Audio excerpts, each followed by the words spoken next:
건강하게 사는 법을 알려드리는 건강 365의 유다현입니다. 흔히 봄은 여자의 계절이라고 하죠. 오죽하면 봄바람은 처녀바람이라는 말도 있는데요. 하지만 사실은 여자보다 남자들이 봄을 더 탄다는 사실 알고 계시나요? 한 기업에서 소비자 분석을 한 결과 여성보다 남성이 봄에 대해 더 감성적이고 그중에서도 40대 남성이 가장 감성적이라고 하는데요. 특히 봄과 관련된 노래나 꽃 등 감성적인 단어를 검색하는 비중도 남성이 훨씬 높다고 하니까 이런 걸 보면 계절을 느끼는 데는 남녀가 따로 없는 것 같기도 합니다. 남녀 모두에게 좋은 건강 상식을 알려드리는 건강 365 건강 브리핑부터 시작합니다.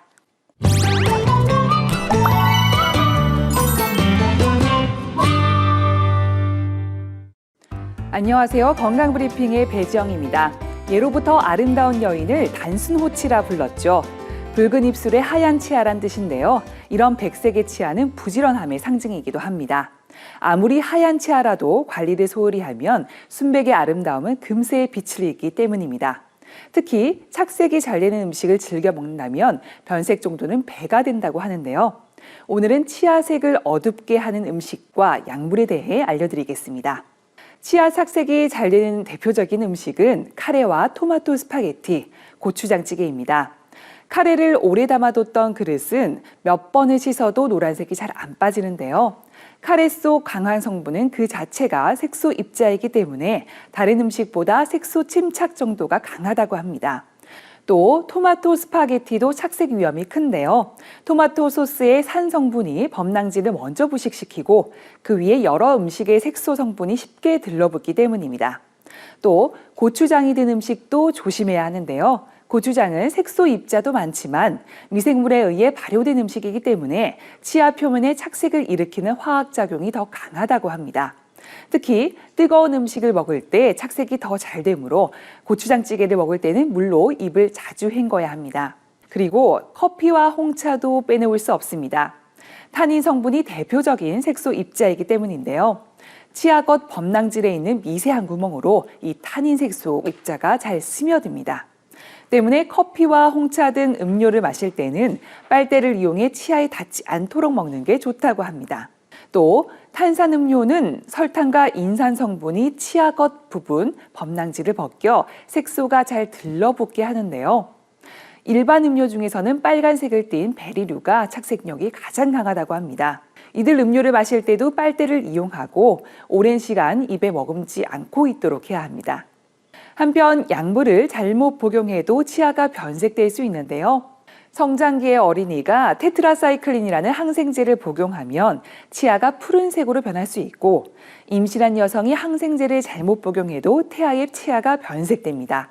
그 밖에 철분 보충제나 불소수동물을 과다하게 섭취해도 치아 변색이 일어날 수 있다고 합니다. 구강세정제 역시 오래 사용하면 치아 변색을 일으키는데요. 일부 구강세정제에서는 세정력이 강한 클로로헥시딘이 포함되어 있는데 이 성분은 치아 표면에 화학작용을 일으켜 치아를 갈색으로 변색시킬 수 있다고 합니다. 아이들의 경우에는 세균이 치아를 변색시키는 경우가 많은데요. 성장기 어린이의 구강에는 특히 색소성 세균이 많이 번식하기 때문에 치아를 주황색이나 흑갈색으로 바꿀 수 있습니다. 이런 음식물에 의한 가벼운 착색은 색소 입자를 긁어내는 스케일링만으로도 미백 효과를 볼 수 있다고 하는데요. 하지만 원래부터 색이 어둡거나 노화에 의해 치아 속 상아질이 변색된 경우라면 화학약품을 이용한 미백 치료를 받아야 합니다. 안전한 농도의 미백약제를 치아에 바르고 특수빛을 쬐이면 화학작용에 의해 치아색이 하얗게 바뀌는 원리인데요. 단 잇몸 질환이 있거나 이가 튼튼하지 않다면 문제가 있는 곳을 먼저 치료한 다음 미백 시술을 받아야 합니다. 한편 미백 치약이나 미백검, 미백사탕 등은 효과가 크지 않다고 하는데요. 이런 제품들은 미백 시술 뒤 하얗게 된 치아를 유지하는 정도에 그친다고 합니다. 오늘 알려드린 치아 변색을 유발하는 식품, 약물들을 잘 알아두셔서 희고 깨끗한 치아 유지하시기 바랍니다. 이상 건강브리핑이었습니다.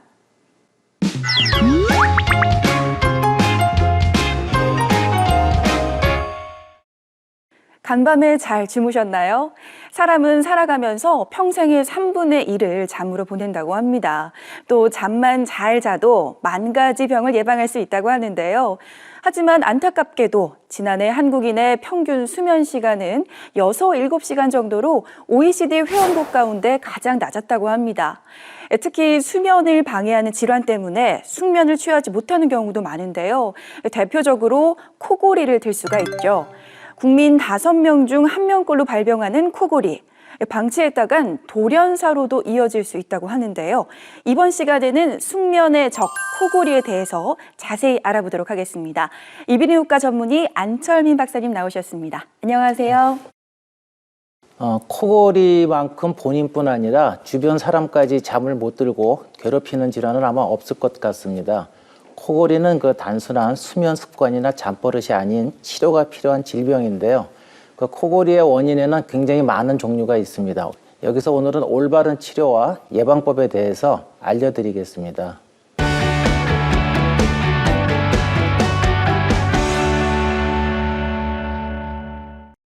네, 방금 원장님께서 코골이를 질병이라고 표현을 하셨는데요. 흔히 잠버릇으로 생각하고 쉽게 넘기는 분들이 많거든요.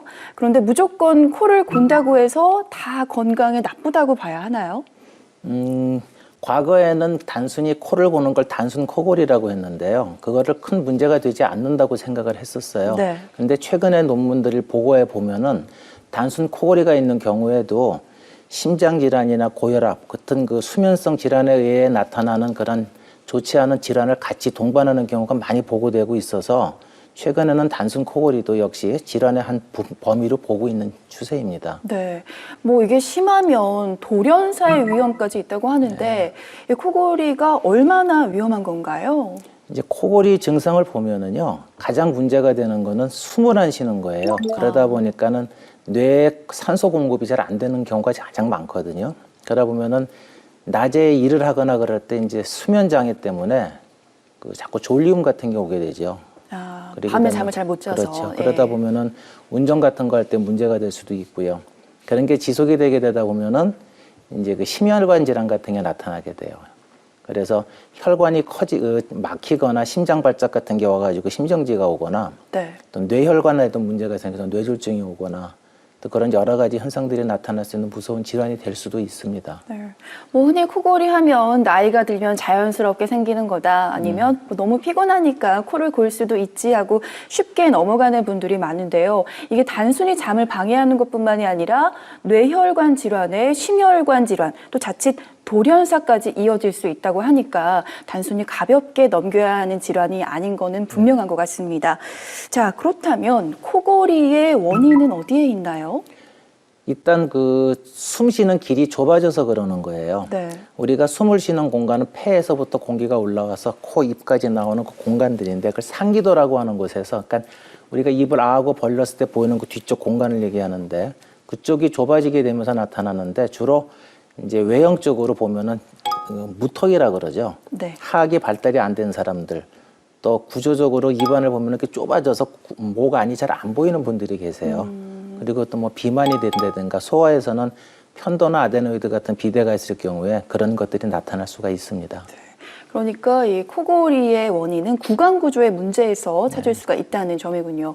저도 친구들이랑 여행을 가면 유독 밤에 코를 고는 친구가 있어요. 그럴 때 보면 이 친구가 정말 많이 피곤했구나라는 생각이 드는데 실제로 많이 피곤하면 코 고는 것도 더 심해지거나 하나요? 예, 그럴 수 있습니다. 운동을 하실 때 생각을 해보시면은요, 근육을 많이 쓰게 되면은 근육을 잘 피곤해서 못 써요. 그 젖산이 쌓인다고 하는 건데 코도 마찬가지입니다.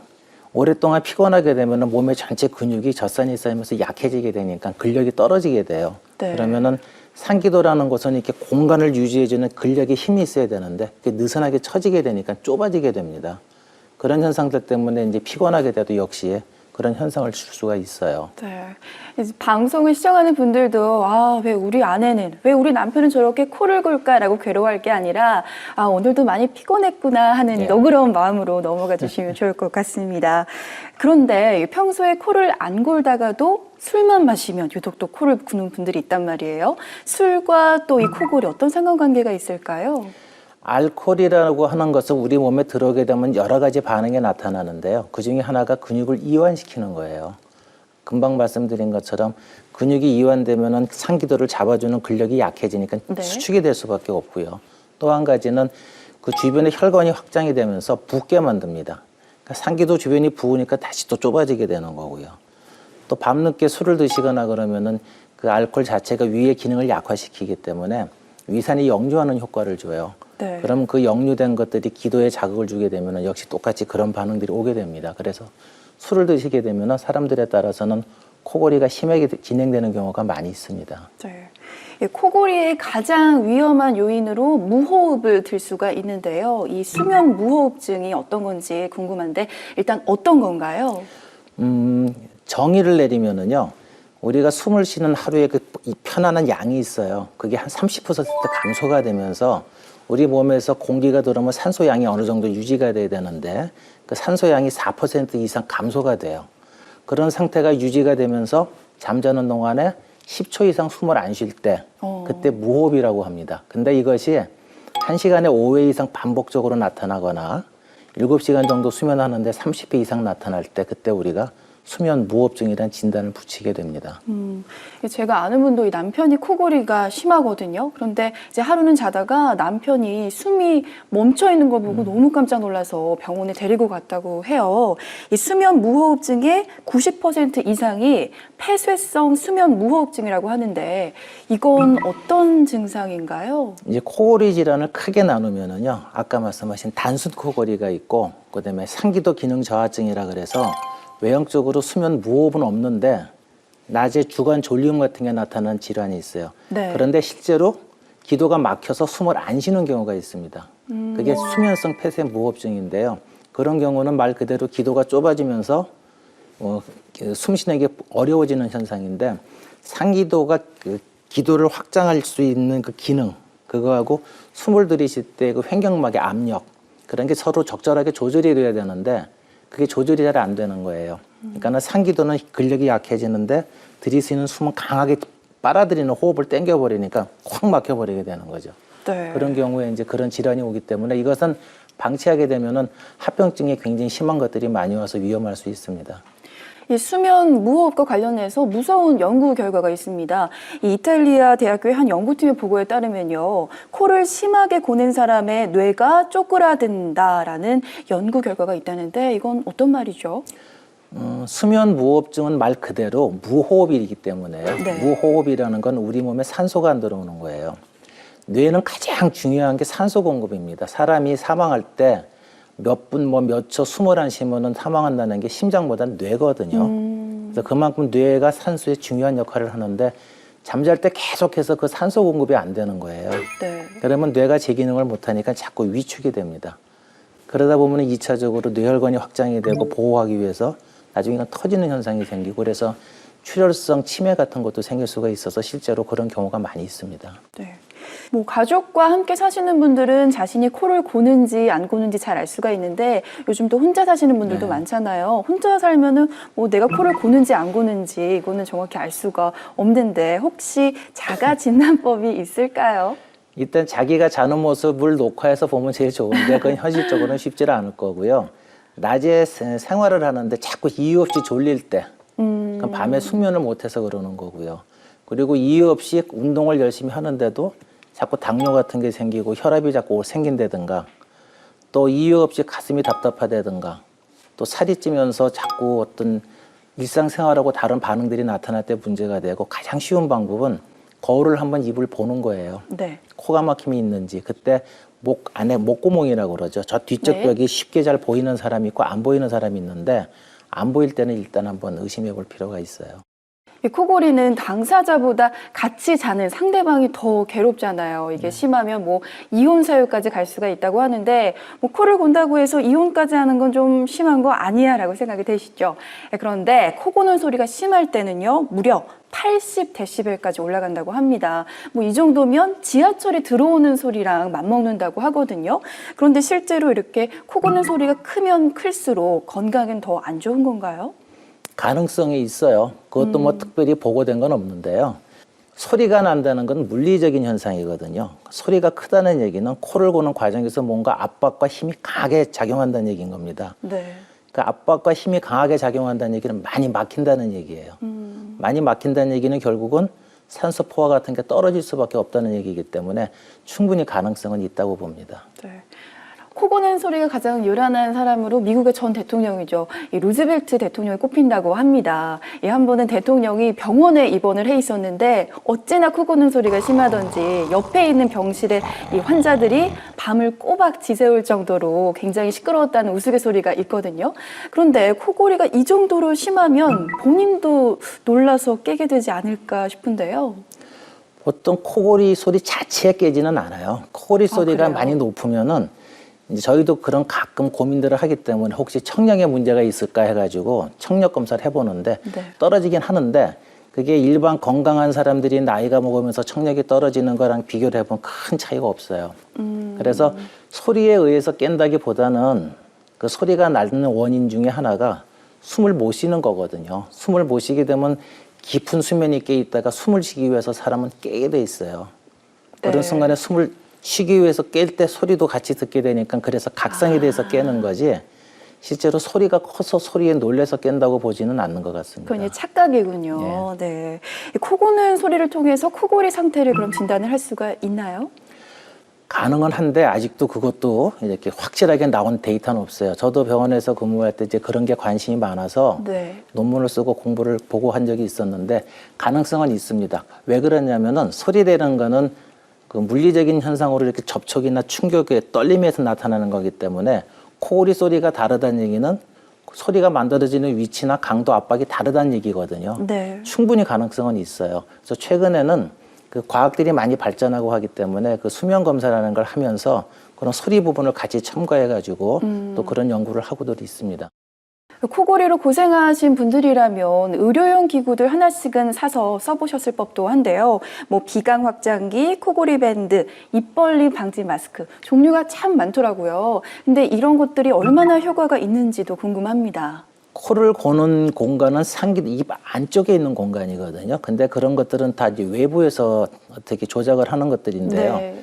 숨을 쉬는 공간은 그 방법은 코하고 입으로 숨을 쉬는 거예요.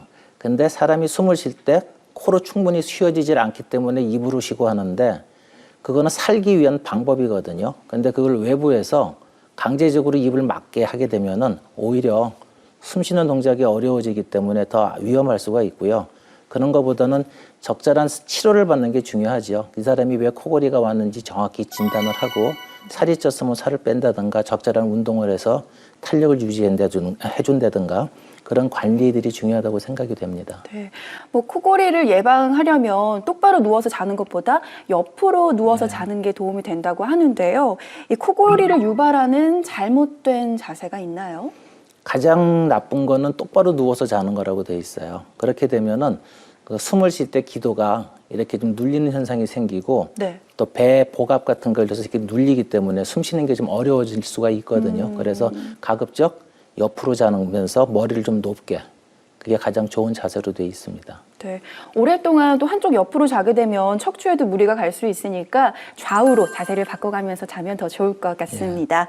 자, 또 자세뿐만 아니라 혹시 베개도 코골이와 영향이 있을지도 궁금한데 이건 어떤가요?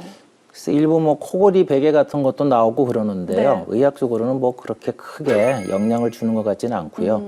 베개 사용보다는 중요한 거는 머리 위치 약간 네. 좀 높게 한다는 거랑 옆으로 주무시게 해가지고 기도를 충분히 유지해 주는 게 더 중요하다고 생각이 됩니다.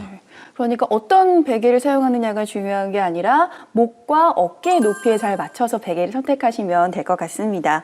또 생활 속에서 코골이를 예방할 수 있는 방법이 있다면 어떤 게 있을까요?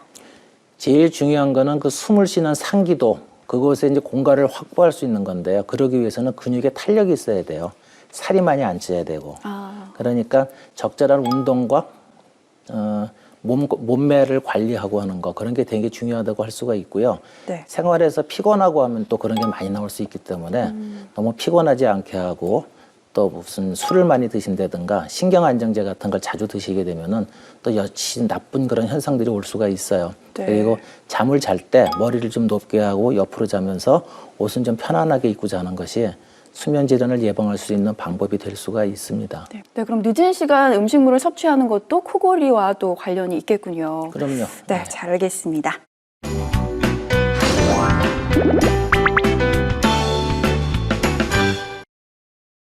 이번에는 이것이 궁금하다 코너입니다. 코골이에 관한 궁금증 한번 살펴보도록 하겠습니다. 첫 번째, 코가 크면 코골이가 더 심하다.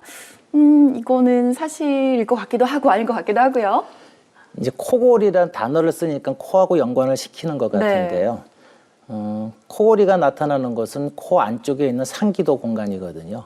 그러니까 실제로 코가 크다고 콧소리가 크게 나지는 않을 것 같고요. 그 상기도 공간의 좁힘점 같은 것이 어떻게 문제가 됐냐에 따라서 다를 수가 있습니다. 네, 그러니까 코골이는 기도의 문제로 발생하는 거기 때문에 코의 크기와는 무관하다는 말씀이시네요. 자, 두 번째 질문입니다. 나이가 들면 코골이가 더 심해진다. 이 부분은요, 정답이 뭔가요? 네, 당연히 그럴 수가 있습니다. 나이가 드시게 되면 아무래도 운동력이 떨어지게 되고 하다 보면은 탄력 같은 게 떨어지니까 기도의 그 긴장을 유지하는 탄력이 떨어지게 되고요. 아무래도 또 비만이 오게 되고 또 성인병들이 생기면서 또 그 우리 몸 전체 신체 기운이 떨어지게 되기 때문에 충분히 코골이가 더 심해질 수가 있습니다. 뭐 전체적인 기능도 저하되고 살도 찌고 하다 보니 그럴 가능성이 있다라고 말씀을 하셨습니다. 자, 세 번째 질문입니다. 코골이 남성보다 여성이 심혈관 질환 위험이 크다. 이거의 정답은 뭔가요?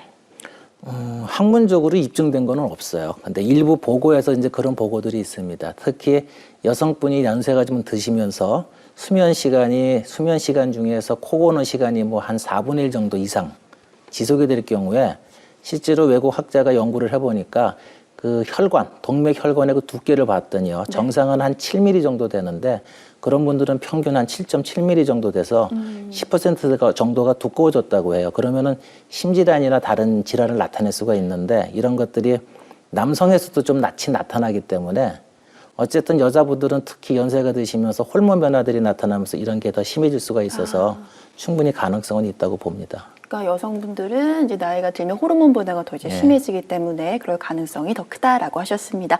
자, 마지막 질문입니다. 살이 찌면 코골이가 생긴다. 앞서 말씀하셨지만 왠지 비만과도 연관이 있을 것 같거든요. 예, 당연합니다. 살이 찐다는 거는 외형적으로 봐서만 찌는 게 아니고요. 그 목 안쪽에서도 살이 쪄요. 그러니까 상기도 쪽 주변에 지방이 침착이 되면서 커지게 되니까 좁아지게 될 수가 있고요. 또 한 가지는 이제 복부 같은 데 비만이 생기면서 지방이 있게 되니까 수면을 할 때 눕게 되면 이것이 눌려가지고 숨을 쉬는 횡격막을 압박을 줄 수가 있어요. 그러니까 호흡이 자유롭지가 않으니까 억지로 강한 호흡을 쓰게 되니까 그 무호흡증이나 코골이가 발생할 수가 있습니다. 그러니까 살이 찌면 기도 주위에도 지방이 쌓이고 그렇게 되면 실제로 기도도 좁아진다는 그렇죠. 말씀이시군요. 코골이가 심하다면 체중 관리에도 좀 신경을 써야 할 것 중요합니다. 같습니다. 네, 오늘 말씀 고맙습니다. 감사합니다. 옛말에 잠이 보약이다라는 말이 있습니다. 잘 먹고 잘 자는 것이 건강의 첫걸음이지만 바쁘게 살다 보면 가장 먼저 포기하게 되는 게 바로 잠이 아닐까 하는데요. 수면학자들이 말하는 적정 수면 시간은 7, 8시간이지만 스트레스나 피로 또 각종 질환에 시달리다 보면 사실 적정 수면 시간을 지키기가 힘든 게 사실이죠. 오늘 알려드린 코골이는 코 관련 질환이기도 하지만 수면을 방해하는 대표적인 원인이기도 한데요. 코골이부터 불면증, 기면증, 각종 수면 장애 질환까지 잘 관리하셔서 오늘 밤에는 꿀잠 주무시길 바랍니다.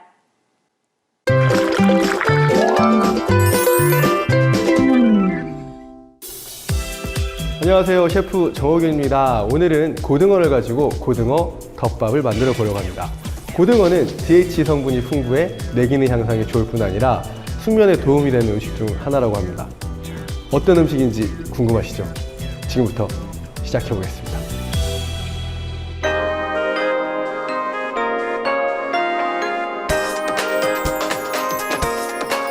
자, 한번 시작을 해볼까요? 여기 보이시는 것처럼 밥은 제가 미리 지어놨어요. 그래서 강황을 조금 넣어서 이렇게 노랗게 먹기 좋은 색깔이 났죠. 그리고 고등어도 미리 구워놨습니다. 이게 뜨거우면 맛이 없어요. 그래서 고등어를 구워서 제가 차게 식혀놨고요. 보시는 것처럼 그 양파는 잘게 썰어서 그 물에 담가서 아린 맛을 좀 빼놨습니다.